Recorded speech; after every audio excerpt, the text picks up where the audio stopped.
Bien, bon matin à tous. J'espère que vous allez bien. Je commence toujours en disant ça parce que par la grâce de Dieu, si vous n'allez pas bien, vous allez ressortir d'ici en allant bien parce que le Seigneur a donné sa vie à cher prix pour que vous alliez bien. Fait que faites-y plaisir puis allez bien, s'il vous plaît. Dites à votre voisin ce matin, on a un Dieu qui parle. Ouf. Moi, il y en a qui n'ont pas pris le café. OK, on va le réessayer comme si vous le croyez vraiment. Dites à votre voisin, on a un Dieu qui parle. Avec un livre qui parle. Parle-moi, Seigneur. Oh, bon, c'est mieux, c'est mieux.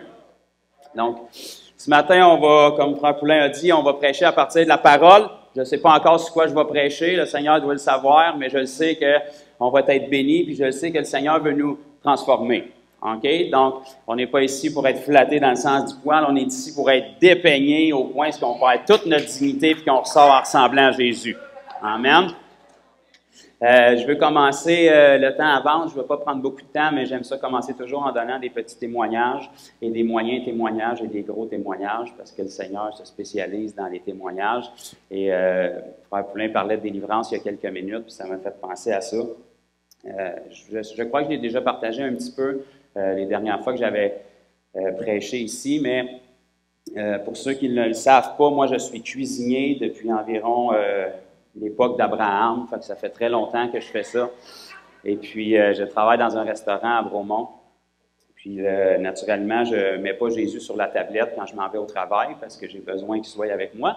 Parce que dites-le pas, mais je ne suis pas vraiment là pour tourner des steaks. Je suis plus là pour qu'il rencontre le Seigneur en utilisant les steaks comme excuse. Et puis, l'an dernier, quand on a déconfiné, le Seigneur a commencé à agir au travail. Mon patron s'était fracturé ou fêlé une côte, puis il a été guéri en quelques secondes dans le restaurant. Ça faisait une semaine plus qu'il se traînait devant tous les employés, puis qu'il avait de la misère à bouger son bras. Il a été guéri en quelques secondes. Puis, suite à ça, dans les semaines qui ont suivi, le chef de notre restaurant qu'on venait d'engager quelques mois précédemment, il est rentré à son corps de travail un jour, puis bon, à un moment donné, durant le corps de travail, il m'a regardé, puis il m'a dit « J'aimerais ça, avant que tu partes, que tu m'aides. » Fait que je pensais qu'il avait besoin d'aide pour une recette, puis finalement, il m'a dit non, il dit « Hier, j'ai tombé dans les escaliers, assis sur mon pied, ça a fait un bruit très désagréable, puis j'ai de la misère à me traîner la jambe aujourd'hui. » Et puis, le matin même, il ne voulait pas rentrer travailler. Sa femme lui a dit d'aller à l'urgence parce qu'il n'était pas capable de mettre son soulier, il criait. Donc, j'ai prié pour lui avant de finir le corps de travail, puis aussitôt que j'ai commandé à ses ligaments puis à tout ce qui était déchiré de rentrer en place, il a senti un courant électrique jusque dans son talon, puis il a été guéri. Puis, depuis ce temps, ben, il en parle allègrement à tout le monde, autant au travail qu'à tous ses amis. Et puis, quelques semaines après, un de ses amis qu'on avait engagé au travail se plaignait qu'il avait des maux de dos, puis il était guéri devant mon chef aussi, dehors, sa jambe allongée devant les yeux du chef. Donc, ça a continué comme ça, et depuis ce temps-là, moi, naturellement, depuis ça, c'est arrivé, ben, je parle de Jésus, puis à chaque corps de travail, on en parle, puis j'ai même plus besoin d'aborder le sujet, souvent, c'est lui qui l'aborde. Et puis, là où je m'en venais, c'est qu'il y a quelques semaines, en fait, depuis l'an dernier que j'y parle de Jésus, puis on a parlé de délivrance, on a parlé de démons, puis on a parlé naturellement de guérison, parce qu'il l'a vécu lui-même, mais il y a quelques semaines, il m'a dit, je veux juste te dire, j'ai prié la semaine passée ici dans la cuisine, puis lui, il vient d'une famille assez particulière, puis son père était un peu troublé, son père s'est enlevé la vie assez jeune, puis les enfants ont grandi avec toutes sortes de, je vous épargne les détails, là, mais il y avait toutes sortes de fabulations dans la tête de son père. Puis depuis qu'il est décédé, son père, en fait, bien, tous les enfants de la famille sont pris avec des genres d'oppression, où est-ce que lui, dans ses termes, il me disait que son père venait les hanter de temps à autre. Puis là, depuis qu'on se connaît naturellement, il a saisi un petit peu plus que c'est pas nécessairement son père, mais c'est les esprits qui étaient sur son père qui reviennent pour toucher les enfants.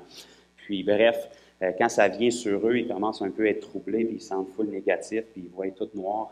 Fait que l'autre semaine, j'étais rentré au travail, puis il m'a dit, c'est ça, j'ai prié la semaine dernière, il dit, j'étais juste ici devant il m'a montré où est-ce qu'il était dans la cuisine, puis il dit, j'ai senti encore comme quand l'esprit de mon père vient pour nous troubler puis nous tourmenter, puis c'était vraiment négatif, puis lourd, puis il dit, depuis le temps que je le vis, je suis capable de reconnaître quand ça vient sur moi.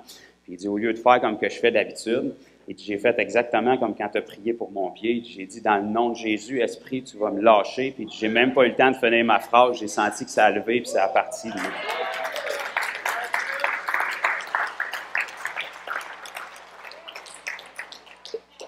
Je prends ces quelques minutes-là pour vous rappeler que Jésus, c'est pas un poème. Il y a de la puissance dans le nom de Jésus quand il est dit avec foi. Puis ça, c'était de la bouche d'un inconverti encore, OK? Il n'a pas encore donné sa vie à Jésus, mais parce qu'il avait foi dans ce que Jésus a fait pour lui, le nom de Jésus a de la puissance dans sa bouche comme il l'a dans la nôtre. Amen. Donc, négligeons pas ce nom-là. Puis on va essayer de parler de lui ce matin. Si vous êtes d'accord. Si vous n'êtes pas d'accord, bien, il y a en masse de portes où vous pouvez quitter. Je vais me prêcher à moi, puis je vais être bien heureux. Amen. Donc, on va rouvrir la Bible dans un livre assez particulier qu'on va pratiquement jamais dedans. On va le dépoussiérer ce matin. C'est le livre de Jonas. Fait que je vous laisse 20-25 minutes pour le retrouver dans votre Bible.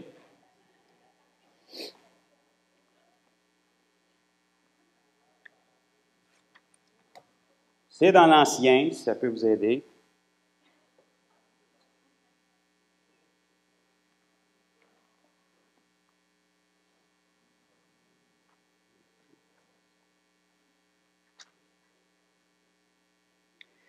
Page 1215 pour ceux qui ont des belles Bibles Louis II avec un couvercle en cuir bleu.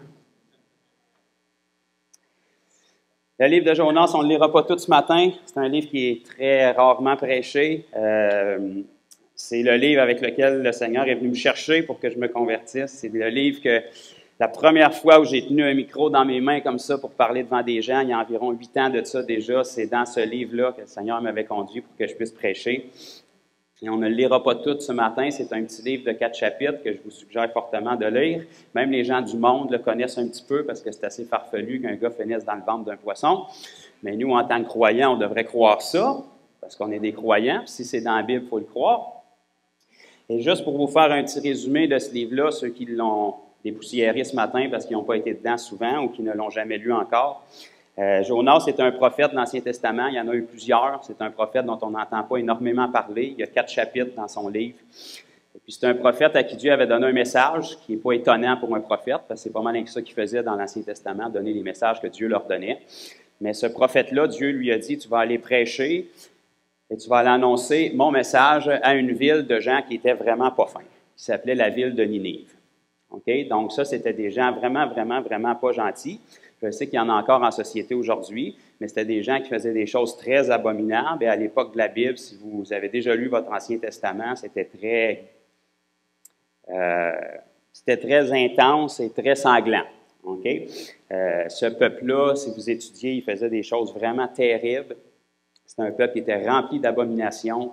Il y a même des gens qui disent qu'ils pouvaient aller jusqu'à attacher des esclaves puis leur faire écouter du Éric Lapointe. Donc, c'était vraiment des gens qui faisaient des choses terribles. Blague à part. Donc, Dieu a envoyé son prophète là et naturellement, le prophète, il a décidé de se sauver de ce que Dieu lui demandait. Donc, mauvaise idée, mais pourtant, on le fait encore aujourd'hui. Donc, le prophète a décidé d'embarquer sur un bateau puis de s'en aller dans la direction opposée. Puis, naturellement, quand tu marches dans des obéissances, c'est pas long qu'il s'est ramassé d'un problème. La tempête s'est levée sur la mer, puis il était assez honnête pour dire à l'équipage, bien, la tempête s'est levée à cause de moi, parce que j'ai désobéi à Dieu. Puis, si vous voulez régler votre problème, vous me prenez, vous me jetez dans l'eau, puis ça va régler le problème. Fait que ce que les gens ont fait, c'est qu'ils l'ont pris, puis ils l'ont jeté dans l'eau, puis ça a réglé le problème. Puis ça a fait que tous les gens qui étaient dans le bateau ont vu que le Dieu de ce prophète-là, c'était vraiment le Dieu qui était véritable, parce qu'il avait fait exactement ce que le prophète avait dit.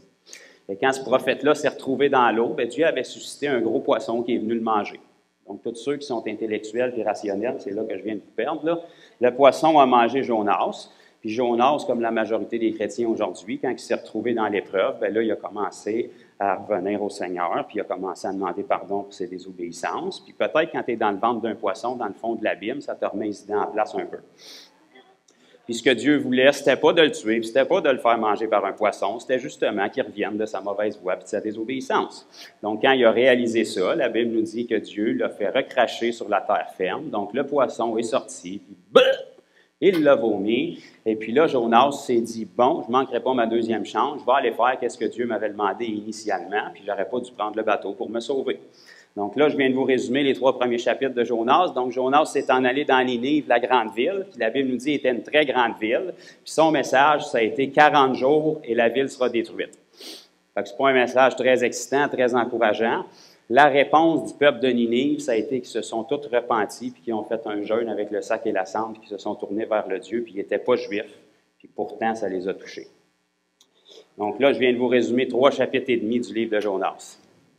Je voulais qu'on sorte du temps parce que je veux qu'on aille lire à la fin du chapitre, parce que l'idée, c'est qu'on veut saisir pourquoi est-ce que Dieu est allé mettre cette histoire-là dans la Bible. OK? Parce que les pages dans la Bible, il n'y en a pas à gaspiller. Chaque mot qui est là, chaque histoire qui est là a un but. Puis tout l'Ancien Testament, naturellement, c'est une époque qui est très loin de nous, mais était là pour nous montrer un aspect du ministère de Jésus qui, lui, est absolument de notre époque. Okay? Donc, si on avance au verset 4 du chapitre 4 du livre de Jonas, à partir du verset 5. Donc là, toute la population de Ninive s'est mise à se repentir, puis le prophète de Dieu, il n'était pas content de ça. Vous avez bien compris, le prophète n'était pas content que les pécheurs se repentent. Il aurait aimé mieux que le feu tombe sur eux autres et qu'ils consument. Je vais leur dire. Le prophète de Dieu, il n'était pas content que les gens se repentent. Il aurait aimé mieux qu'il y ait un petit barbecue collectif, puis que le feu tombe, puis qu'ils soient tous détruits. Le prophète de Dieu, OK? Qui était censé aller annoncer un message de repentance. Fait qu'il s'est dit, je vais me mettre stand-by en dehors de la ville, puis je vais regarder ce qui se passe, des fois qui ne serait pas sincère, puis que le feu pourrait descendre pareil. OK? Donc, c'est à peu près là qu'on va commencer à lire. Ça nous dit ici, chapitre 4, verset 5. Jonas sortit de la ville et s'assit à l'orient de la ville. Là, il se fit une cabane et s'y tint à l'ombre jusqu'à ce qu'il vit ce qui arrivait de la ville. Vous le voir si c'était vraiment sincère leur histoire. L'Éternel Dieu fit croître un ricin. Ça, c'est une plante. Qui s'éleva au-dessus de Jonas pour donner de l'ombre sur sa tête et pour lui ôter son irritation. Parce qu'il était irrité que Dieu n'avait pas massacré tout le monde. Il s'est mis dans le désert puis il était fâché, un prophète de Dieu. Dieu l'a pris fâché dans le désert puis il a fait pousser une plante au-dessus de sa tête pour lui donner de l'ombrage. Jonas éprouva une grande joie à cause du ricin, la plante. Dieu vient d'épargner un peuple entier, puis il est fâché, mais parce qu'il y a une plante qui fait de l'ombrage à lui, il est rempli de joie. Mais le lendemain, verset 7, à l'aurore, Dieu fit venir un ver qui piqua le ricin, et le ricin sécha. Oh, c'est Pauline. Verset 8. Au lever du soleil, Dieu fit souffler un vent chaud d'Orient, et le soleil frappa la tête de Jonas, au point qu'il tomba en défaillance. Il demanda la mort. Il dit, la mort m'est préférable à la vie. C'est pas un poème, là, si Dieu a mis ça dans la Bible, OK? Comprenez pourquoi est-ce que c'est dans la Bible, c'est quoi que le Seigneur veut nous révéler et nous faire comprendre à travers ça. Dieu dit à Jonas, fais-tu bien de t'irriter à cause du ricin? C'est une affaire quand un frère ou une sœur nous reprend, mais quand c'est Dieu qui te demande, tu fais-tu bien d'être fâché, là? Généralement, la réponse qu'on devrait donner, c'est non. OK? Je pense que c'est ça que Dieu veut faire sortir. Fais-tu bien de t'irriter à cause du ricin, de la plante? Une plante, ça n'a pas une valeur extraordinaire. Là. C'est Dieu qui l'a fait pousser, bien elle est morte le lendemain. Est-ce que tu fais bien de t'irriter à cause de ça? Il répondit, je fais bien de m'irriter jusqu'à la mort.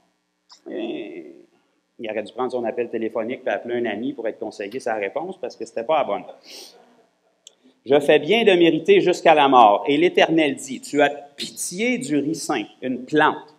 Tu as de la pitié pour cette plante-là qui ne t'a coûté aucune peine et que tu n'as pas fait croître. Elle est née dans une nuit et elle a péri dans une nuit. Verset 11, on va le lire tranquillement. Et moi, je n'aurai pas pitié de Ninive, la grande ville, dans laquelle se trouvent plus de 120 000 hommes. Ça veut dire sans les femmes puis les enfants. Puis dans ce temps-là, des enfants, il y en avait. Fait que ça fait pas mal de monde. Dieu dit, et moi. OK? Mettons qu'on inclut l'opinion de Dieu dans l'histoire. Là. Mettons qu'on y donnerait une importance. Dieu dit, et moi, je n'aurai pas pitié de Ninive, la grande ville, dans laquelle se trouvent plus de 120 000 hommes qui ne savent pas distinguer leur droite de leur gauche et des animaux en grand nombre. Et ça finit comme ça, avec un point d'exclamation, puis on n'entend plus parler, puis c'est ce qu'on ressort du livre de Jonas. Qu'est-ce que ça veut dire, cette histoire-là? Tous ces 4 chapitres-là aboutissent au verset 11 qui nous démontre c'est quoi le cœur de Dieu. c'est quoi le cœur de Dieu, puis c'est quoi le cœur de son prophète, qui était l'envoyé de Dieu, qui devrait avoir le cœur de Dieu, qui devrait parler comme Dieu, qui devrait penser comme Dieu. Et ce qu'on peut voir, c'est que son prophète ici, puis je ne blâme pas notre frère Jonas, parce que si on avait été à sa place sans le Saint-Esprit comme il l'était, qui n'était pas né de nouveau, probablement qu'on n'aurait pas fait mieux.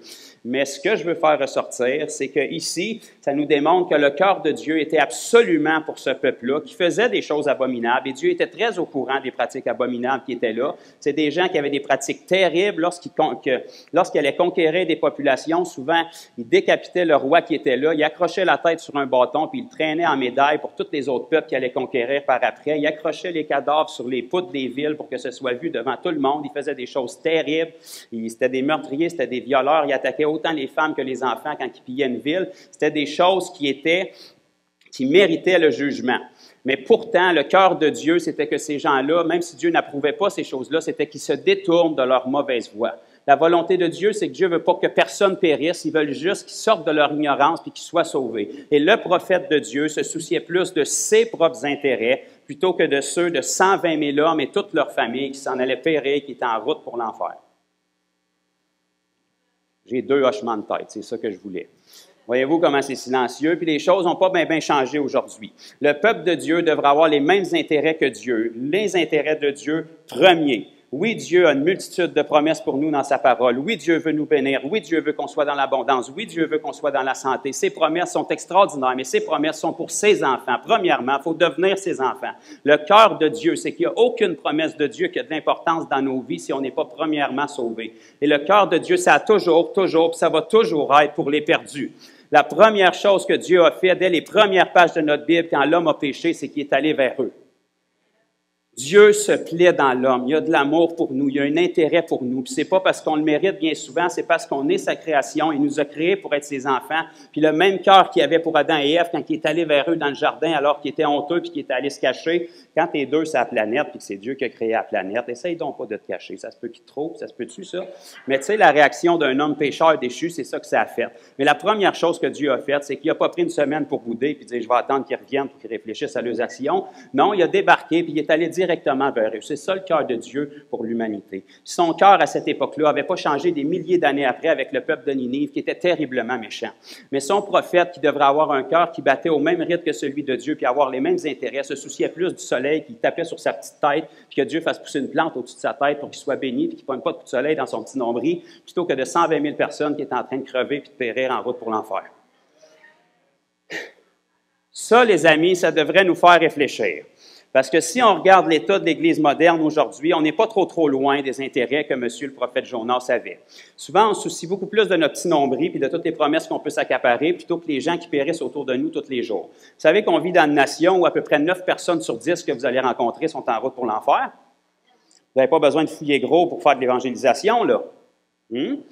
Puis les intérêts de Dieu qui étaient là dans la Genèse, qui étaient là ici dans Jonas pour le peuple de Ninive, sont les mêmes aujourd'hui pour le Québec, puis sont les mêmes pour toutes les nations du monde où est-ce que les gens périssent. Le cœur de Dieu, premièrement, avant tout, même s'il y a une multitude de promesses dans la parole, il n'y a aucune de ces promesses-là qui a aucune importance dans aucune de nos vies si, premièrement, les gens ne sont pas sauvés, puis ils ne sont pas rescapés, puis qu'ils ne s'en vont pas en route pour l'enfer, mais qui sont embarqués dans le bateau, qui ont reçu l'Esprit, puis là, maintenant, ils peuvent bénéficier des promesses.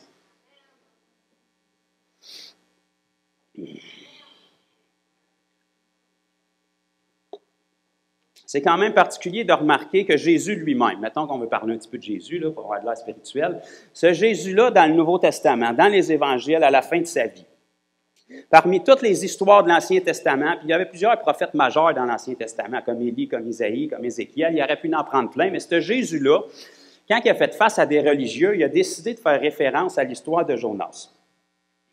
Donc, je pense que le parallèle, vous allez le faire assez vite. Là. Les pécheurs n'avaient aucun problème avec les signes miraculeux de Jésus, puis Jésus, il en faisait abondamment. Partout où est-ce qu'il allait, il n'y avait que des miracles, il n'y avait que des guérisons, il n'y avait que des résurrections, puis c'était partout. Si tu es contre les miracles, tu es contre les guérisons, puis tu es contre les délivrances, coupe les 4 évangiles qu'il y a dans ta Bible, puis mets ça à la poubelle, parce que c'est que ça, tu ne peux pas sauter une page sans qu'il y ait ça. Mais quand ce Jésus-là faisait face à des religieux, ils ont dit « Quel signe tu fais pour qu'on croie en toi? » Genre, les milliers de personnes qui te suivent, qui ont toutes été guéries, délivrées, c'est pas assez. Là. Quel signe tu fais pour qu'on croie en toi?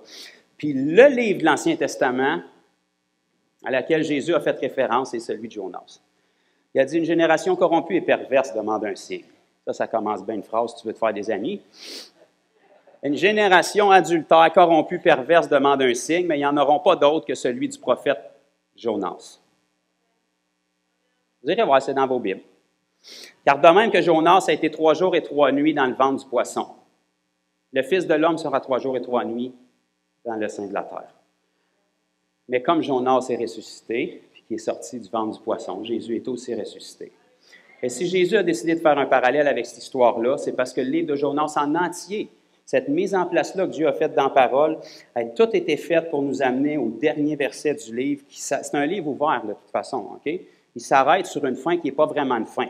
Et l'aboutissement de ça, c'est que Dieu exprime à son propre prophète que son cœur, c'est pour les gens qui périssent. Et Jésus a décidé de s'identifier à cette histoire-là de l'Ancien Testament parce que la seule et unique raison, avant tout le reste, OK, Jésus a accompli une multitude de choses à la croix. Son œuvre est parfaite. Ses dernières paroles, ça a été tout est accompli. Mais la première raison et toutes les autres raisons n'ont aucune importance. Et j'ai dit aucune importance si cette raison-là n'est pas respectée. C'est que Jésus est venu pour les perdus. Il n'y a aucune autre promesse qui a de l'importance, quand même que tu serais béni, puis que l'argent te sortirait par les oreilles, puis que tu serais en pleine santé. Si tu es en route pour l'enfer, tu es perdu, puis ton bien-être, il est temporaire. Maximum 120 ans.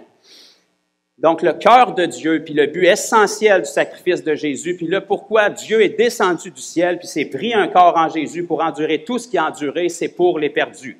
Les gens même qui avaient guéri, les gens même qui avaient délivré, les gens même qui avaient ressuscité, qui, au bout de 3 ans et demi, étaient devant lui, puis ils criaient « Crucifie-le, crucifie-le », puis ils arrachaient la barbe, puis ils crachaient d'en face. Puis la réponse de Jésus, ça a été « Père, pardonne-leur, car ils ne savent pas ce qu'ils font. » Le même cœur de Dieu qui était dans le livre de Genèse, le même cœur de Dieu qui était dans le livre de Jonas, c'est le même cœur de Dieu qui était en Jésus, parce que Jésus était Dieu incarné dans la chair. Et la raison qui s'est rendue à la croix, c'est pour les perdus. Et en tant qu'Église de Christ, nous qui avons été rachetés, qui qu'on serait pour ne pas avoir un cœur pour les perdus? Quel pourcentage de l'Église aujourd'hui, de la façon dont on gère notre horaire, de la façon dont nos pensées sont occupées, est axé vers les perdus? Quel pourcentage de notre journée est-ce que ça occupe? Quel pourcentage de nos enseignements est-ce que ça occupe? Parce que des enseignements, il y en a une multitude dans la parole. Puis Dieu, il s'intéresse à une multitude de facettes de notre vie. Mais toutes ces facettes-là sont d'aucune utilité si on oublie le but premier. Le salut des hommes. 120 000 hommes, sans leurs femmes et leurs enfants, selon Dieu, qui ne peuvent pas distinguer leur droite de leur gauche. Ça te montre à quel point est-ce que tu es perdu quand tu n'as pas le Dieu d'Israël, là. Puis 2000 ans plus tard, que Jésus est ressuscité, c'est encore la même chose. C'est pas 120 000 hommes qu'on a au Québec. C'est plus que 7 millions d'hommes et de femmes qui sont ici au Québec. Puis la majeure partie de ça, puis là, on ne parle pas du reste du Canada, ne peuvent pas distinguer leur droite de leur gauche encore plus. Ils n'ont même pas le temps de distinguer leur droite de leur gauche. Ils sont trop occupés à choisir quel sexe ils ont. OK? On est rendu là, mes amis. Le Québec a besoin de Jésus, puis le seul Jésus que le Québec va voir, il faut se détromper, ça va être vous et ça va être moi. En demi-applaudissement. Gloire à Dieu, on progresse.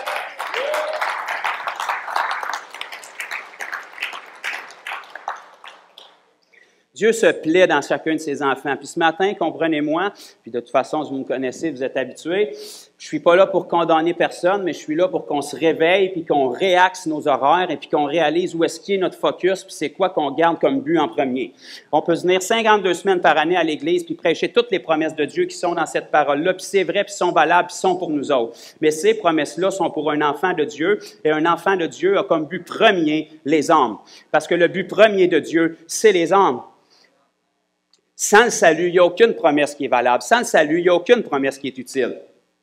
Le cœur de Dieu devrait être le cœur qu'on a en nous. Parce que c'est ça le miracle de la nouvelle naissance. Quand Dieu est venu nous sauver, il a pris notre cœur de pierre et il nous a donné un cœur de chair. Un cœur qui bat au même rythme que le sien. Un cœur qui a les mêmes intérêts que lui. Un cœur qui fixe son regard où est-ce que lui les fixe. Et les regards de Dieu, mes amis, ils sont constamment fixés sur les perdus. Okay? Parce que la dispensation dans laquelle on est, puis la seule raison pourquoi Jésus n'est pas encore revenu, c'est à cause de ça. La Bible nous dit qu'il n'est pas en retard dans l'accomplissement de ses promesses, mais il fait durer sa patience parce qu'il désire qu'aucun périsse. 1 Timothée 2,4, la volonté de Dieu, c'est que personne périsse, mais que tous arrivent à la repentance.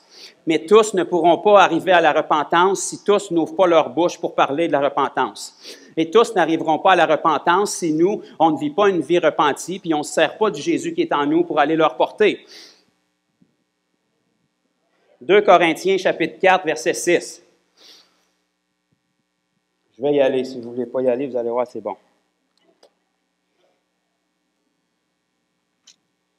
2 Corinthiens, chapitre 4, verset 6.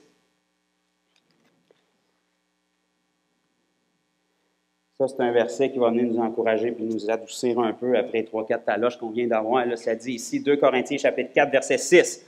« Car Dieu qui a dit, la lumière brillera au sein des ténèbres, a fait briller, OK, c'est au passé, a fait briller, c'est fait. Quand même que le diable, il crierait et qu'il ne serait pas content, c'est fait. A fait briller la lumière dans nos cœurs. Pas juste sur vous, dans vous. La lumière qui devait briller au sein des ténèbres a brillé, puis elle n'a pas seulement brillé à travers Jésus. Depuis ce temps-là, si vous êtes un enfant de Dieu, elle brille dans vos cœurs. Dans, ça veut dire dans. OK? Fouillez dans l'hébreu et dans le grec cette semaine, c'est ça que ça veut dire. Dans vos cœurs, dans nos cœurs pour faire. Ah, bon. Pour faire resplendir la connaissance de la gloire de Dieu sur la face de Christ. Verset 7. Nous portons ce trésor. Bon, selon Dieu, on a un trésor. Selon la majorité des chrétiens, on n'a rien pantoute, puis on est des minables, mais selon Dieu, on a un trésor. Nous portons, OK? Nous, ça c'est nous. Porter, ça veut dire porter. Fait que nous portons ce trésor. Pas une poignée de change, là. Ce trésor. Pas un trésor qu'on a creusé dans la terre et qu'on a trouvé, là. Un trésor selon Dieu. Dieu, il connaît pas mal d'affaires. Il connaît pas mal les taux d'échange. Fait que s'il considère ça comme un trésor puis il le place en toi, il serait bon de t'aligner avec parce que la bourse, il est au courant de ça. OK? Donc, ce trésor, nous portons ce trésor dans des vases de terre. Fait que tous ceux que vous rencontrez dans votre vie qui vous regardent un petit peu de haut, là, prenez le temps de leur rappeler qu'ils étaient de mode de boîte comme vous. Puis on part tous de la même souche. Là, ils se tiennent parce qu'ils sont un peu humidifiés, mais mecs qui crèvent, ils vont sécher, puis ils sont poussière, puis ils retournent dans la poussière. Puis si Jésus ne revient pas, avant qu'on décède, ça va être la même chose pour nous autres. La seule différence, c'est que notre poussière est remplie de l'esprit de vie, puis mec, la trompette sonne, elle va se remettre en place, puis elle va devenir glorieuse. C'est ça la seule différence.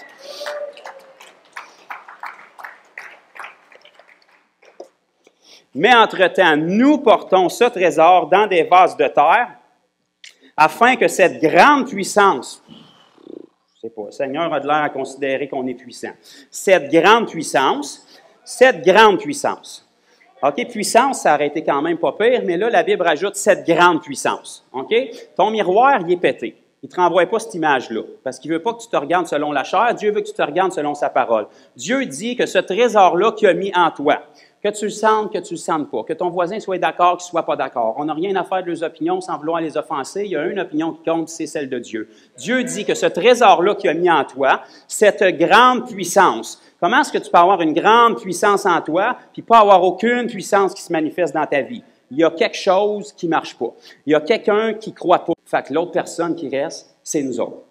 Si Dieu croit qu'on a une grande puissance, puis il est allé jusqu'à la croix, puis jusqu'à la résurrection pour nous donner une grande puissance, puis qui est venu se révéler à nous des centaines et des milliers d'années par après, l'année où est-ce qu'on a été convertis, puis qui a placé ce Saint-Esprit-là en nous, il croit qu'on a une grande puissance. Donc, si on ne croit pas qu'on a une grande puissance, pourquoi est-ce qu'on dit qu'on est chrétien puis qu'on est des croyants si on ne croit pas les paroles mêmes qui viennent de la parole de Dieu?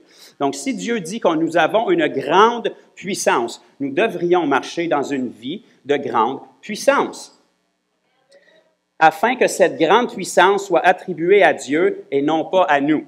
Donc là, on vient d'éclater le mensonge des religieux qui vont vous dire « Essayez pas de vous prendre pour Dieu, essayez pas de vous identifier à Jésus, vous êtes des pécheurs, vous allez toujours tomber, vous allez toujours faire des erreurs. Jésus, c'était quand même le Fils de Dieu. Et la Bible nous dit car tel il est, tel nous sommes. Devenez des imitateurs de Christ. » Fait qu'il y a quelque chose, quelque part, qui ne marche pas, puis je pense que c'est les religieux qui sont dérangés parce qu'ils étaient dérangés par la vie de Jésus. Mais la volonté de Dieu, c'est qu'il a payé le plein prix pour que chaque enfant de Dieu marche exactement comme Jésus a marché, avec une grande puissance. Et ce n'est pas une question d'être orgueilleux, puis les religieux vont être très bons pour vous dire « Fais attention, mon frère, il faut que tu sois sage, tu vas monter en orgueil. » Je vais te dire une affaire, les gens ne t'attribueront pas la puissance à toi parce qu'ils savent comment tu es nul, ils t'ont connu avant. OK? Fait qu'ils vont bien examiner ta vie, puis ils vont dire « C'est clairement Dieu qui fait ça, parce que lui, je le sais comment il est nul, puis c'est sûrement pas lui qui fait ça. »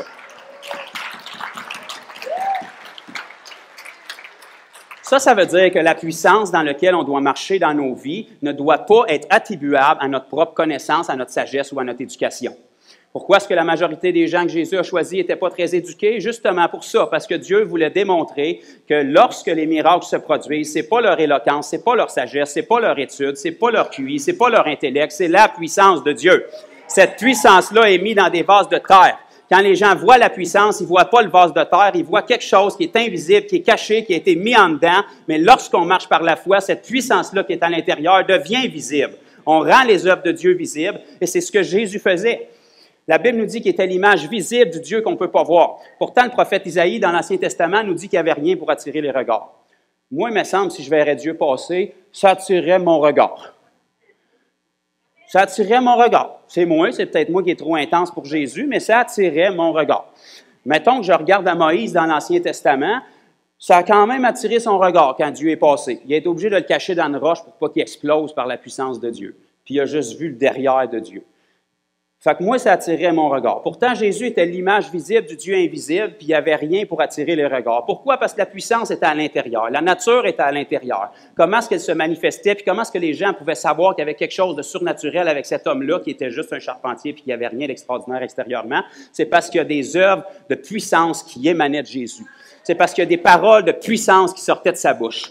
Quand Jésus parlait, le monde, il dormait pas. Il y avait un feu qui brûlait en dedans. Il y avait quelque chose qui attisait. Il y avait quelque chose qui se disait, même si c'est dur, puis intense, puis difficile à croire qu'est-ce qu'il me dit, il y a quelque chose en dedans de moi qui sait, qui dit la vérité. Il y a une crédibilité. Puis même si je voudrais pas croire, veut pas, les aveugles voient, les sourds entendent, puis les boiteux marchent. Fait que ça, la religion ne peut pas faire ça. Les gens sont allés vers Jésus, puis ils ont dit, on le sait que tu es un prophète envoyé de Dieu, parce que personne ne peut faire les miracles que tu fais si Dieu n'est pas avec lui. Et quand la dernière fois que quelqu'un vous a dit ça? Wow, on a perdu une coupe dans la mienne. Bon, ça veut dire qu'on a à travailler. Parce que s'ils l'ont fait à Jésus, puis que la Bible nous dit que si on croit en Jésus, les œuvres qu'il a accomplies, on va les faire. Checkez bien l'autre bout, qui est dur à digérer, et même de plus grande. C'est encore dans nos Bibles, OK? Bien, ça veut dire que si Jésus l'a fait, c'est possible pour nous de le faire. Puis si notre entourage ne le fait pas, notre modèle, ce n'est pas notre entourage, c'est Jésus. Parce que semaine après semaine, ça fait longtemps que je suis dans l'Église, puis à tous les fois qu'on chante des chants, c'est Jésus le Sauveur, puis c'est Jésus le Seigneur. On ne chante pas « c'est mon voisin, mon Sauveur, c'est mon voisin, mon Seigneur ». Moi, si c'est Jésus ton Seigneur, ton modèle, c'est Jésus. Tu n'as pas à justifier une vie avec un manque de puissance puis une vie charnelle parce que ton voisin puis ton entourage sont charnels. Tes yeux sont censés être sur Jésus. Sinon, quand on vient ici dimanche après dimanche, on va se faire des beaux drapeaux puis on va chanter « Mon voisin, c'est mon Seigneur ». Mais là, si on sent que c'est Jésus notre Seigneur, notre modèle, c'est Jésus, puis on devrait vivre pour rien de moins que la vie de Jésus.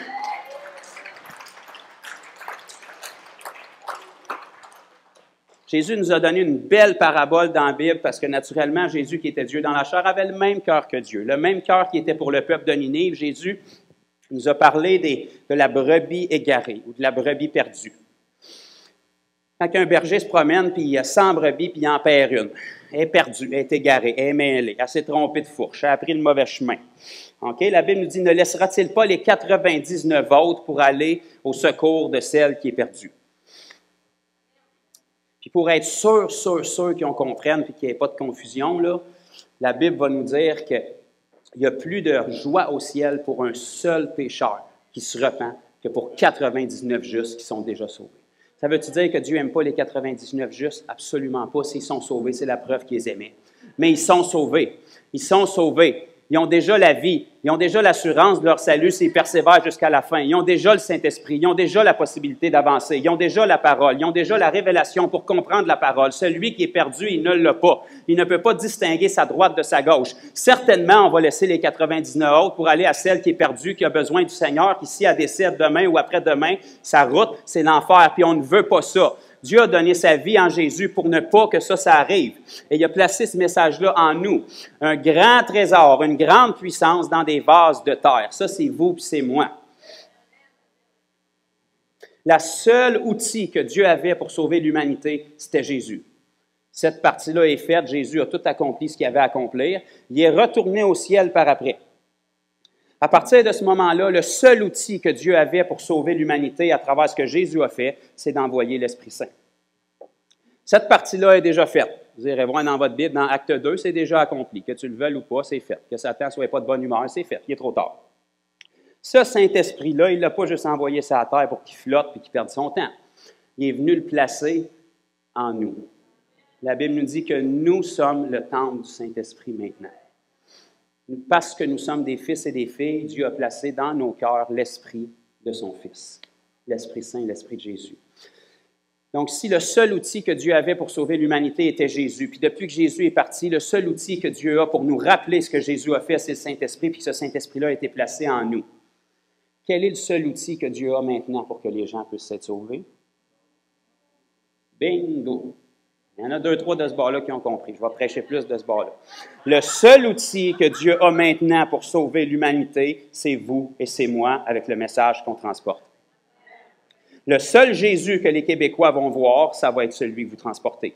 Le seul Jésus que les Québécois vont voir, ça va être celui que vous parlez.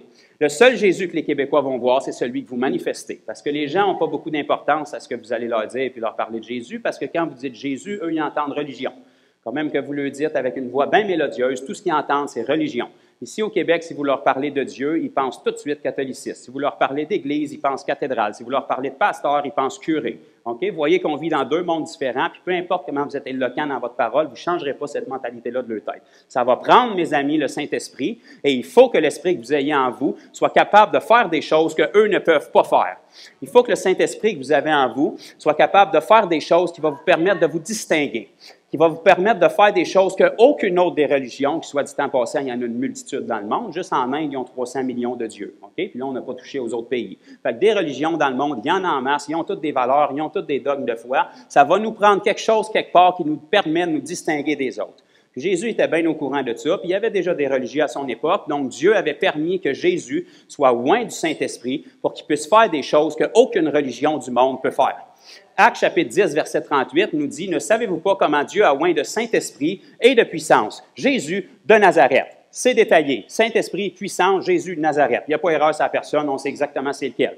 Qu'est-ce qu'il faisait avec cette puissance-là puis cet esprit-là? Il allait de lieu en lieu, faisant du bien, guérissant tous ceux qui étaient sous l'empire du diable. Ça, mon ami, tu essaieras ça avec ta religion, peu importe c'est laquelle, tu ne guériras pas les gens avec ta religion. Tu ne chasseras pas les démons avec ta religion.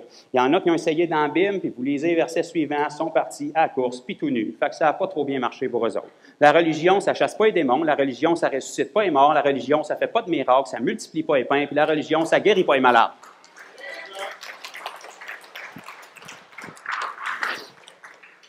Il faut qu'on manifeste quelque chose en nous qui nous permet de nous distinguer de toutes les autres religions puis de toutes les autres choses tordues qui sont sorties dans notre société depuis 2000 ans.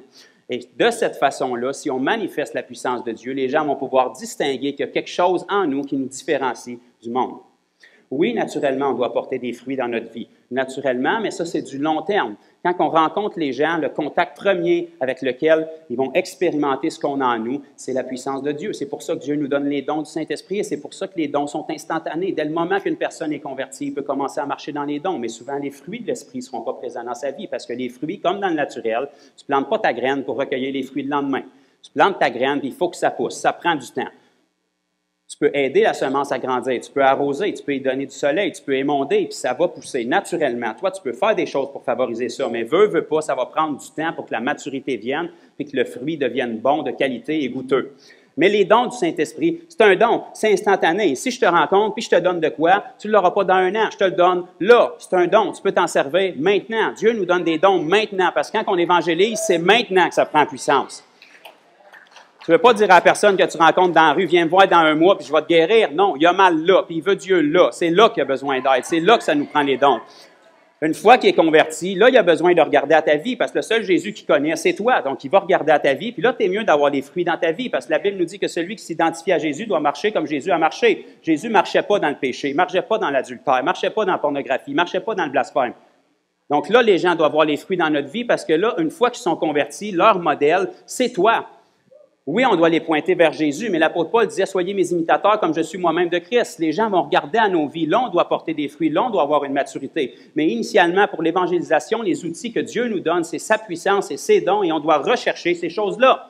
Pas de puissance, pas de conversion. Pas de puissance, pas d'évangélisation. Ça, évangélisation, ça ne va pas chercher plus que 2 amen d'habitude.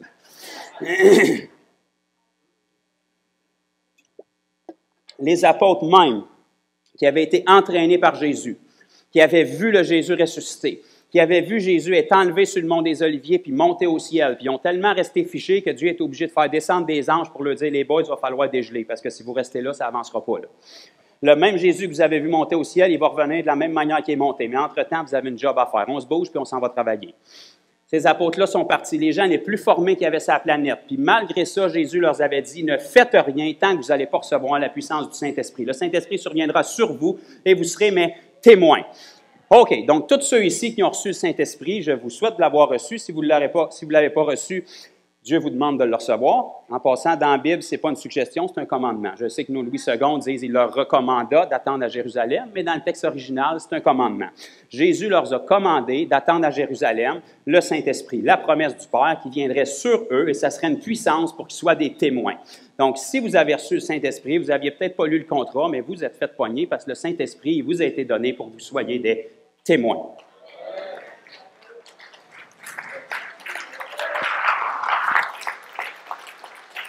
Le Saint-Esprit, ce n'est pas une affaire de ministère, ce n'est pas une affaire de pasteur, ce n'est pas une affaire de prophète, d'évangéliste, de prophète, d'évangéliste, d'enseignant, c'est une affaire d'enfant de Dieu, de disciples. La mission des hommes, puis le but pour être un témoin que le Saint-Esprit nous a été donné, tous ceux qui reçoivent le Saint-Esprit, ça veut dire qu'ils sont appelés des témoins. Puis comme le Saint-Esprit n'a pas été déversé que pour les apôtres qui étaient là, bien forcément, tout le monde doit être un témoin. Dès le moment où tu reçois le Saint-Esprit, le Seigneur t'appelle à être un témoin. Ta voix doit être entendue. La Bible nous dit comment est-ce que les gens vont se convertir s'ils n'entendent pas le message. Puis comment est-ce qu'ils vont l'entendre si personne n'est envoyé pour les annoncer? Bien, ceux qui sont envoyés pour les annoncer, c'est vous puis c'est moi depuis le jour où on est convertis. Donc, si vous puis moi, on n'annonce pas le message, comment est-ce qu'ils vont l'entendre? Parce que vous pouvez vérifier, c'est à la TV, il n'y a pas grand message de l'Évangile qui se donne là.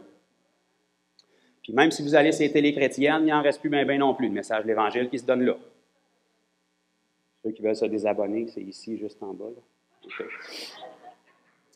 Tournons ensemble dans 2 Corinthiens, chapitre 3, et le verset 3. On va commencer au verset 2. Ça nous dit ici, Paul disait ça à l'Église de Corinthe, « C'est vous qui êtes notre lettre, écrite dans nos cœurs. » Qu'est-ce que ça dit ensuite? « Connue et lue de tous les hommes. » OK, là, ça semble être différent d'une foi personnelle, tout seul dans ta chambre. Là. Une lettre écrite dans nos cœurs, connue et lue. OK? Si c'est connu, c'est connu. Si c'est lu, ben, c'était visible. Pour tous les hommes. Bon, ben là, je prends place pour se cacher. Là. L'idée dans l'histoire, c'est que Dieu voulait que ça soit public. Là. Il ne veut pas que ça soit une foi cachée, mais il ne voulait pas que son sacrifice passe dans le beurre. Là. Verset 3, vous êtes manifestement. Bon, manifestement, c'est quand même assez public, ça aussi. Là. Une lettre de Christ par notre ministère, non avec de l'encre, mais avec l'Esprit du Dieu vivant. Non sur des tables de pierre, mais sur des tables de chair, sur les cœurs.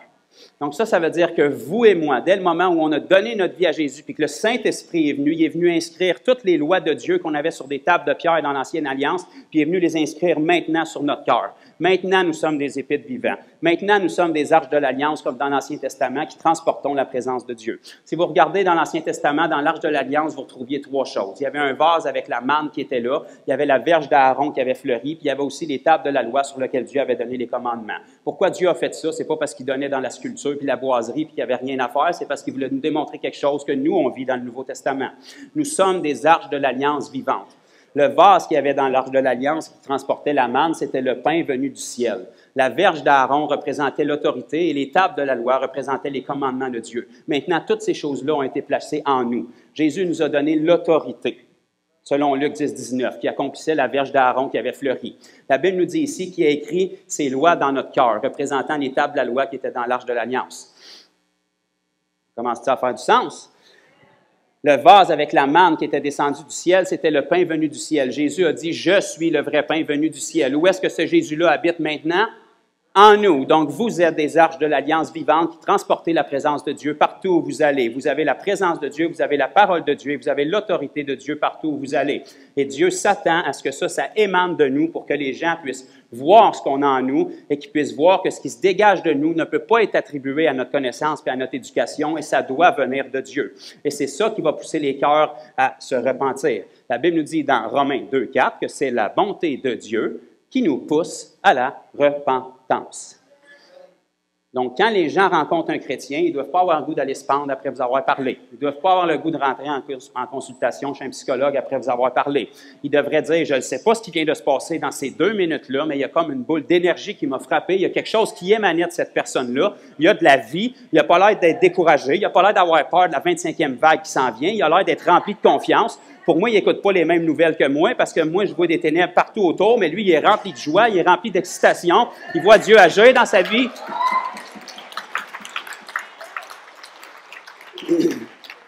Ça, c'est la vie que Jésus menait dans un contexte qui était extrêmement défavorable. Vous savez que Jésus était juif dans la chair et que le peuple juif était sous l'esclavage romain durant le ministère de Jésus.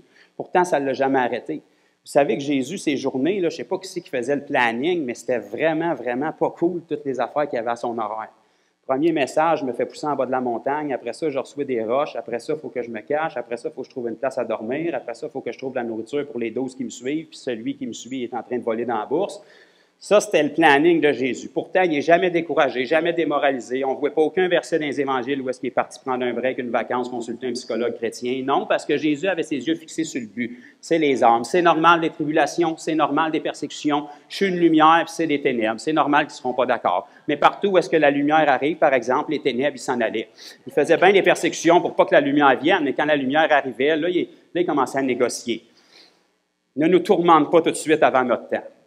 Oh, là, ça ne persécute pas fort. Là, ça a pogné à la chienne, puis ça réalise que Christ, qui transporte l'Esprit de Dieu, tu ne pourras pas le vaincre, parce que celui qui est en Christ est plus fort que ceux qui étaient dans le monde. Puis avez-vous remarqué que Jésus n'a pas tremblé devant une légion de 2000 démons, plus que quand il en chassait juste un dans une personne. Il n'a pas crié plus fort, il n'a pas tapé du pied plus fort. Pourquoi? Parce qu'il avait confiance en ce qu'il y avait en lui. Puis les démons, lorsqu'ils ont vu Jésus, les 2000, ils n'ont pas essayé de l'intimider non plus. Ils ont fait, on va essayer de négocier, parce que ça va mal virer pour nous autres. C'est l'abîme qui nous attend. Ça, c'est ce que Jésus transportait, c'est ce qu'il a placé en vous. Un trésor, une grande puissance dans des vases de terre.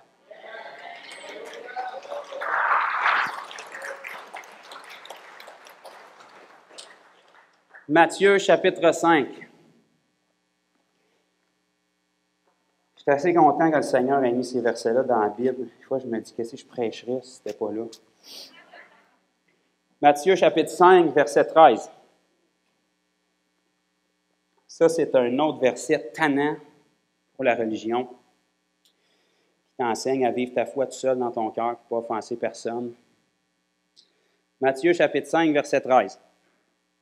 Si vous avez des belles Bibles équipées de lettres rouges, ça va être écrit en rouge, parce que c'est Jésus qui parle. Ce Jésus-là a dit, « Vous êtes le sel de la terre. » Remarquez qu'il n'a pas fait un sondage pour vous demander votre opinion. Là. Il a fait une déclaration. « Vous êtes le sel de la terre. » Mais si le sel perd sa saveur, avec quoi la lui rendra-t-on? Il ne sert plus qu'à être jeté dehors et foulé aux pieds par les hommes. Vous êtes la lumière du monde. Pas de boîte à commentaires sur celle-là non plus, c'est une déclaration. Vous êtes la lumière du monde. Une ville située sur une montagne ne peut être cachée. Encore, ce n'est pas une consultation d'opinion. Là. Il t'annonce qu'elle ne peut pas être cachée. La ville est située sur une autre montagne, elle ne peut pas être cachée.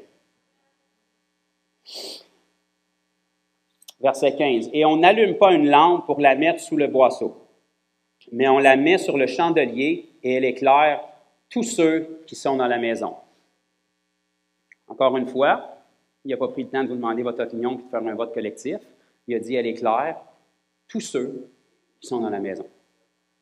Ça ne veut pas dire que tous ceux qui sont dans la maison vont rester sous la lumière, vont accepter la lumière, vont être d'accord avec la lumière. Il y en a qui vont peut-être sortir, se sauver, parce qu'ils n'aiment pas la lumière. Mais ça ne change pas que la lumière va éclairer tous ceux qui sont dans la maison. Si tu n'aimes pas la lumière, ce n'est pas moi qui bouge, c'est toi qui bouge. Je n'ai jamais vu les ténèbres éteindre la lumière. Il n'y a pas personne qui rentre dans une pièce en se disant « fait vraiment clair ici, peux-tu allumer les ténèbres? » Non. Les ténèbres, c'est une erreur, c'est une anomalie. Dieu n'a pas créé ça. Les ténèbres, c'est l'absence de lumière. Ça veut dire que là où il y avait de la lumière, pour une raison quelconque, il n'y a plus de lumière, puis là, les ténèbres ont pris à la place. C'est des anomalies, c'est des voleurs. Donc, quand il y a de la lumière, il n'y a pas de ténèbres. Quand tu allumes une lumière, il n'y a pas de ténèbres qui peuvent éteindre une lumière. Le rayon de la lumière peut être limité, mais la lumière, elle va toujours briller. Aussitôt qu'il y a une lumière d'allumer, les ténèbres reculent. Tu ne vois jamais une lumière se battre avec les ténèbres pour que ça recule. Là. Aussitôt que la lumière est là, ça recule. Aussitôt que tu allumes une chandelle, les ténèbres reculent. La chandelle, elle ne force pas du nez, tu ne vois pas crier. Aussitôt qu'elle est allumée, automatiquement, les ténèbres reculent. Ils ne peuvent pas endurer ça. Okay? Ça, c'est vous, puis ça, c'est moi. Puis en passant, vous n'êtes pas une petite chandelle, une petite allumette, là, hein? Vous êtes un feu dévorant. La même colonne de feu qui dirigeait le peuple d'Israël dans l'Ancien Testament, qui était suffisamment énorme pour éclairer des millions de personnes au beau milieu du désert. Moi, dire une affaire, dans le désert, il fait noir, il n'y a pas grand lampadaire, fait que ça prend un bon éclairage. Bien, cette même colonne de feu-là, c'est la même qui a été divisée en langues de feu qu'ils ont reçues au jour de la Pentecôte dans votre Bible. Une grande puissance, pas une petite allumette, pas un petit spark de lighter, une grande puissance qui est faite pour chasser les ténèbres. On continue à lire. Que votre lumière, verset 16, que votre lumière luise ainsi devant tous les hommes. Ça, c'est Jésus qui parle. Hein?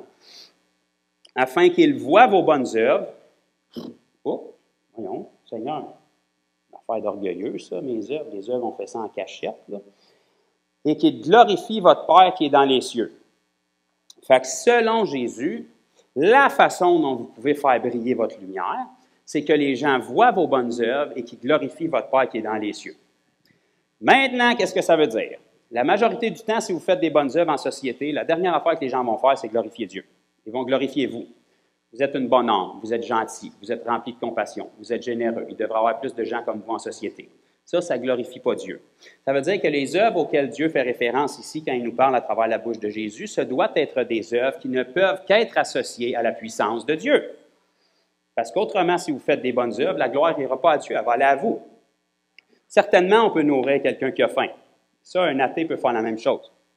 Certainement, on peut vêtir quelqu'un qui a froid. Ça, un athée peut faire la même chose.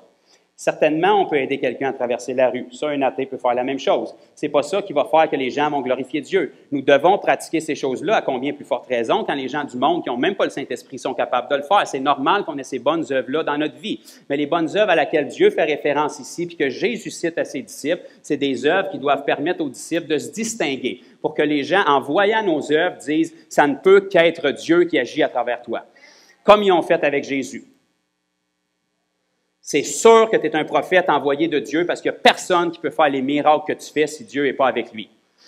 Quand Jean-Baptiste s'est retrouvé dans une mauvaise position à la fin de sa vie puis qu'il s'est retrouvé en prison, sachant très bien que la prochaine étape, c'est...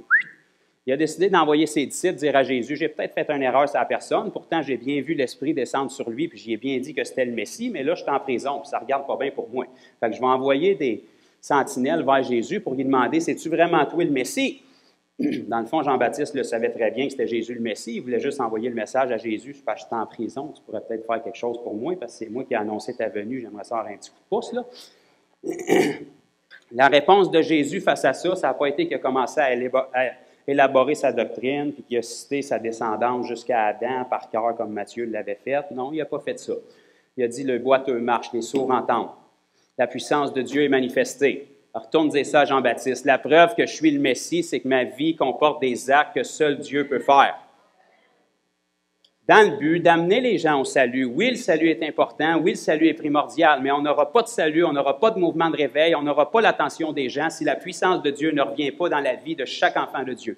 L'Église doit être une Église qui marche en puissance. Et quand je parle d'Église, je ne parle pas des gens qui sont ici sur le podium, je parle de chacun de nous qui est ici. Les ministères qui sont pris à l'intérieur du corps de Christ ont exactement le même ministère que vous, celui d'ambassadeur de Christ. 2 Corinthiens chapitre 5 nous dit que comme Dieu était en Christ réconciliant le monde avec lui, maintenant nous faisons les fonctions d'ambassadeurs de Christ, réconciliant le monde avec Christ qui est en nous. Chaque enfant de Dieu a le même ministère de réconcilier le monde avec Dieu. Le mandat de la Grande Commission, lorsque Jésus l'a donné, il l'a donné à ses disciples. Il n'y a aucun de ces disciples-là qui était apôtre encore. Aucun d'eux avait encore été nommé apôtre. C'était juste des disciples qui suivaient le Seigneur. Puis ces disciples-là qui ont reçu le mandat, ils n'étaient pas tout seuls dans la chambre haute. C'était pas juste les 11 parce que Judas avait trahi puis il n'avait pas encore nommé Matthias. Il y en avait une multitude. La Bible nous dit qu'il était environ 120. Puis dans ce 120-là, il y en a une multitude dont on ne connaît pas le nom. Puis on sait par exemple que la mère de Jésus était là, puis que les 4 frères de Jésus qui étaient incrédules durant le ministère de Jésus, quelque part après sa résurrection, ils se sont convertis. Peut-être le fait de voir leur frère qui était mort puis qui est revenu à vie, ça les a fait allumer. Ils se sont convertis puis ils faisaient partie des 120 qui étaient dans la chambre haute, qui ont reçu le Saint-Esprit pour être des témoins aussi. Vous ne me ferez pas croire que les 120 qui étaient là étaient tous des apôtres. Ces gens-là étaient simplement des disciples qui suivaient le Seigneur, qui ont reçu le Saint-Esprit, puis qui ont reçu le mandat de témoigner puis de marcher avec une vie de puissance. pour que les œuvres qu'ils transportent dans leur vie fassent que quand les gens regardent dans leur vie, ils se disent « ça ne peut que venir de Dieu ». Ces signes miraculeux-là, ça ne peut que venir de Dieu. Tout ce que j'ai fait avec mon chef, c'est que j'y ai prié pour son pied, puis Dieu l'a guéri. Depuis ce temps-là, il dit à tout le monde, ça ne vient pas de moi, ça vient de Dieu. Mais lui, il sait qu'est-ce qu'il a vécu, parce que c'était son pied, puis c'est lui qui avait mal. C'est pas moi qui avais mal, c'est lui qui avait mal. C'est pas mon pied, c'est son pied. Lui, il sait qu'est-ce qu'il a vécu. Puis il sait que moi, je suis capable de couper de la viande avec des couteaux, puis capable de flipper des steaks. C'est ça que je suis capable de faire. Je ne suis pas un guérisseur de pieds, je n'ai pas la capacité de faire ça. Il faut que la source vienne d'ailleurs.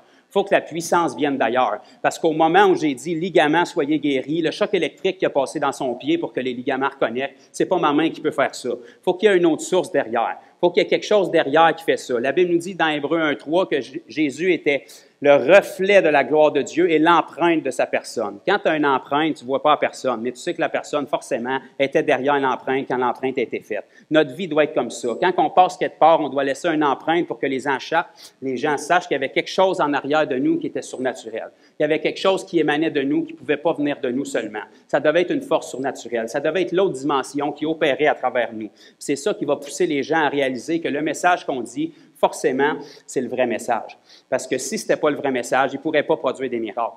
Puis les mêmes apôtres qui ont reçu le Saint-Esprit au jour de la Pentecôte, avec tous les autres qui étaient là, puis qui ont prêché l'Évangile, puis qui ont eu 3000 conversions dans le livre des Actes, chapitre 2, ces mêmes apôtres-là, les prochains paragraphes de votre Bible que vous lisez, vous irez voir, c'est là, ces mêmes apôtres-là, leur prochaine prière après avoir vécu un réveil comme ça a été « Seigneur, il va falloir que tu étendes ta main pour faire des signes, des prodiges et des miracles au nom de ton saint serviteur Jésus, parce que sinon, ils n'écouteront pas notre message. Sinon, on va se prendre une roche sur le bord de la tente. Sinon, on va finir sur la croix comme toi, tu as fini.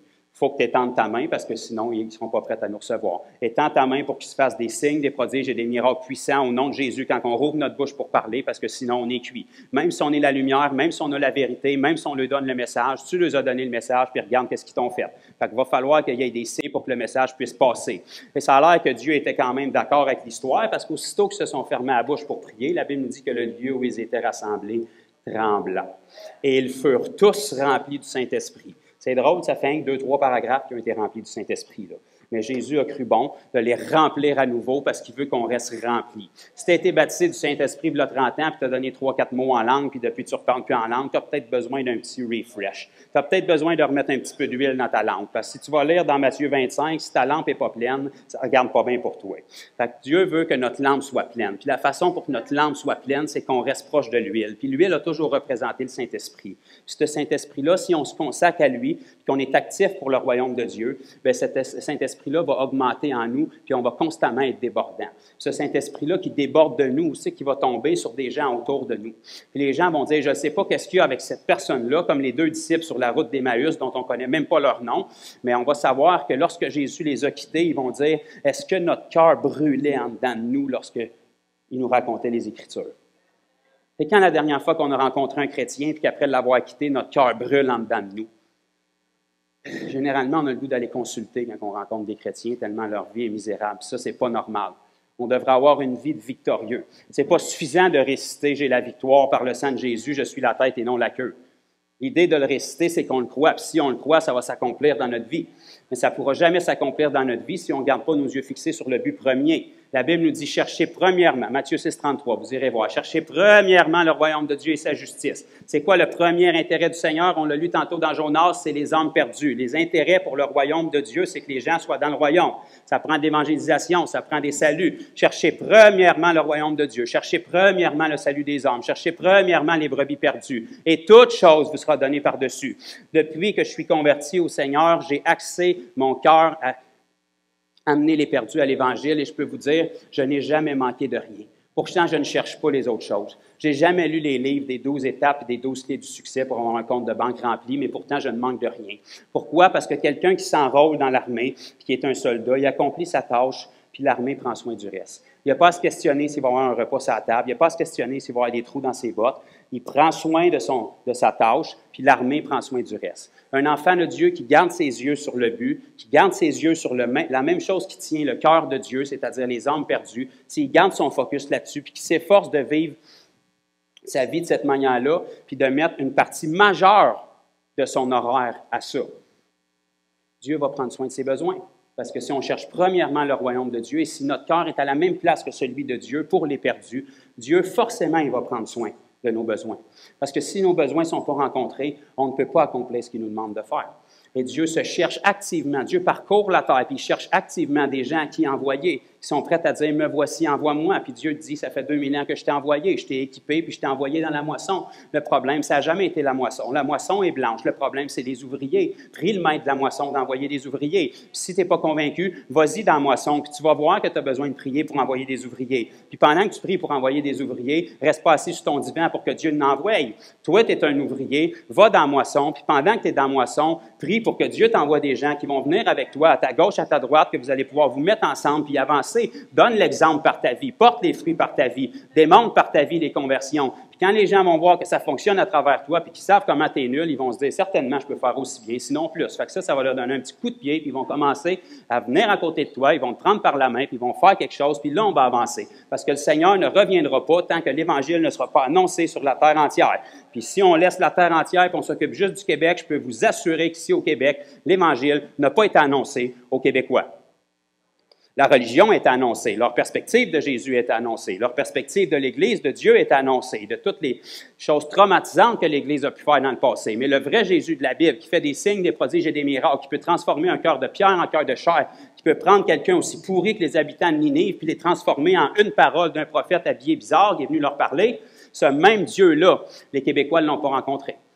La bonne nouvelle de l'Évangile, que Dieu, ce n'est pas une religion, c'est un Jésus qui est vivant, qui est actif, puis tu peux le rencontrer ici et maintenant. Je m'en fous comment tu es habillé, je m'en fous de quoi tu as l'air, je m'en fous comment la vie t'a malmené. C'est là, c'est ici et maintenant.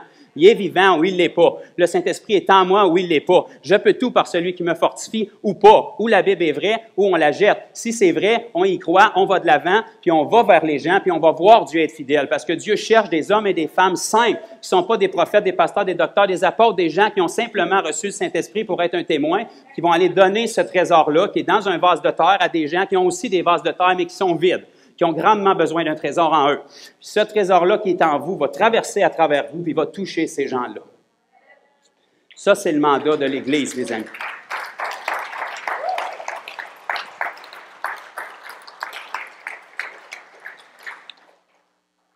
Un dernier verset, on essaie de faire ça en 2 minutes et demie, puis après ça, on va laisser le Seigneur faire ce qu'il fait de mieux, des signes, des prodiges et des miracles. Fait que là, vous m'avez entendu parler, par la grâce de Dieu, c'est pas moi qui parlais, c'est le Seigneur qui parlait. Maintenant, on va le laisser faire ce que celui peut faire.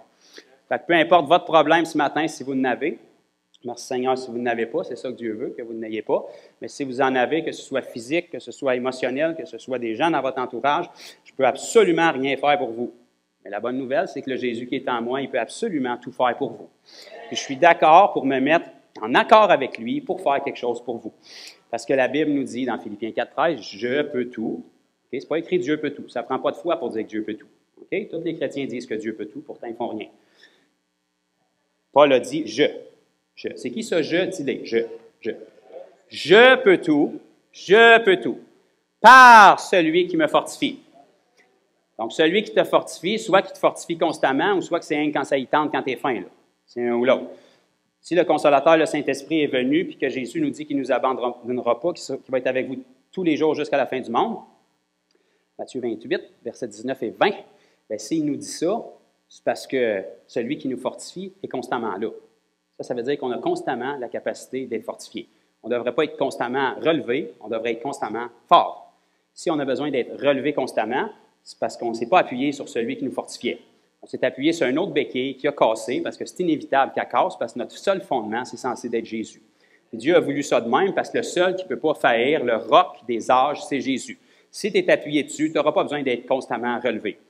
L'apôtre Paul n'avait pas besoin d'être constamment relevé. Il a passé la majeure partie de sa vie en prison, puis c'est lui qui relevait les autres en prison pendant qu'il était assis sur le steak dans l'Église. Fait que cet apôtre Paul-là, bien qu'il n'était pas parfait, il avait saisi que son rocher, son fondement, c'est Jésus. C'est pour ça qu'il a pu dire aux Philippiens, « Je peux tout ». En prison, comme quand ça va bien. Dans les jeûnes, comme quand je fais naufrage. Je peux tout par celui qui me fortifie. Parce que celui qui me fortifie, il est constamment avec moi, puis il ne change pas d'idée. Il veut toujours que les âmes soient sauvées, puis il va le faire à travers moi.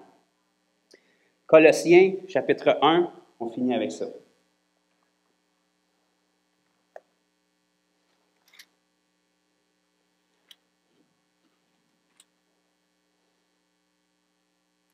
Colossiens chapitre 1, versets 9 et 10. Paul va dire aux Colossiens ici, « C'est pour cela que nous aussi, depuis le jour où nous en avons été informés, nous ne cessons de prier Dieu pour vous et de demander que vous soyez remplis de la connaissance de sa volonté en toute sagesse et intelligence spirituelle. » Verset 10. « Pour marcher d'une manière digne du Seigneur et lui être entièrement agréable. » Là, ça devrait être le signal pour un chrétien qui aime le Seigneur d'ouvrir grand ses oreilles et de se dire, si je vais être entièrement agréable au Seigneur, la prochaine phrase qui suit est importante. OK? Mettons qu'on veut être agréable au Seigneur. Là. Faites comme si. Là. Donc, mettons on va être agréable au Seigneur. La prochaine phrase nous dit, portant des fruits en toutes sortes de bonnes œuvres et croissant par la connaissance de Dieu. Donc, pour être entièrement agréable au Seigneur et marcher d'une manière digne du Seigneur, si je fais juste citer ce qui est écrit au verset 10, là, il faut porter du fruit en toutes sortes de bonnes œuvres. Quel genre de fruits que la Bible fait référence ici, puis quel genre d'œuvre que la Bible fait référence ici? Je suis vraiment content que vous me posiez la question. Notre Bible nous dit dans Hébreux 11.6, « Sans la foi, il est impossible de lui être agréable. » Vous irez voir, c'est encore écrit. Donc, la Bible ne peut pas se contredire. La Bible te dit ici que pour être agréable, il faut que tu produises des œuvres, puis dans Hébreux 11.6, ça te dit que sans la foi, c'est impossible de lui être agréable. Fait que si tu fais une petite équation et tu mets les deux ensemble, ça veut dire que les œuvres qui vont te permettre d'être agréable au Seigneur, c'est des œuvres qui nécessitent de la foi. Quelles œuvres qui nécessitent de la foi? Tout ce que l'homme est incapable de faire. Qu'est-ce que l'homme est incapable de faire? Tout ce qui est surnaturel. Tout ce qui est au-dessus de la capacité humaine. Tout ce qui est guérison. Tout ce qui est délivrance. Tout ce qui est résurrection. Tout ce qui est don du Saint-Esprit. Donc, ça veut dire que Dieu veut que notre vie soit marquée avec des fruits qui se traduisent avec une multitude de bonnes œuvres, mais qui sont des œuvres de foi. Où est-ce que les gens, en regardant à nos vies, ils ne pourront rien faire d'autre que glorifier Dieu parce qu'ils savent que les œuvres qui marquent notre vie ne peuvent pas venir de notre capacité. C'est pour ça que Paul disait aux Corinthiens, lorsque je suis allé chez vous la première fois, j'étais dans un état de crainte et de grand tremblement, car ma parole et ma prédication ne se reposaient pas sur la sagesse des hommes et sur des discours éloquents, mais sur une démonstration d'esprit et de puissance. Paul aurait pu tout mystifier les Corinthiens parce qu'ils n'avaient de l'éducation, puis Corinthe n'avait pas tellement, mais il ne s'est pas appuyé là-dessus. Il leur a démontré de l'esprit et de la puissance pour que Corinthe, en voyant Paul, ne soit pas émerveillé par toutes les universités de Tarse qu'il avait faites, mais qui disent la puissance qui se manifeste à travers cet homme-là, il y a seulement Dieu qui peut la mettre. Puis de toute évidence, ça a bien fonctionné parce que l'Église de Corinthe était probablement une des églises les plus nombreuses qu'on a dans notre Nouveau Testament. Même s'ils étaient charnels, cette puissance-là les a marqués suffisamment pour qu'eux-mêmes marchent dans les dons spirituels. Paul leur dit, je me réjouis parce qu'il ne vous manque aucun don dans l'attente de notre Seigneur Jésus. Oui, vous êtes charnels, mais vous avez tous les dons. Donc, qu'est-ce qu'ils ont vu dans la vie de Paul qui les a marqués, qui les a amenés au salut? Ça les a marqués suffisamment pour qu'eux, ils marchent là-dedans. Puis lorsque Paul adresse les dons dans 1 Corinthiens 12, ce qui agresse beaucoup les religieux, là, remarquez que Paul ne leur a jamais reproché d'aspirer aux dons, il les a même encouragés. Puisque vous recherchez les dons ardemment, arrangez-vous pour garder l'amour comme premier motif. Il ne nous a pas dit arrêtez de chercher les dons, ma gang de pervers. Il nous a dit recherchez à en posséder en abondance pour l'édification du corps de Christ. Parce qu'à travers ces dons-là, c'est comme ça que les gens vont être touchés. Amen. Il va falloir que j'arrête.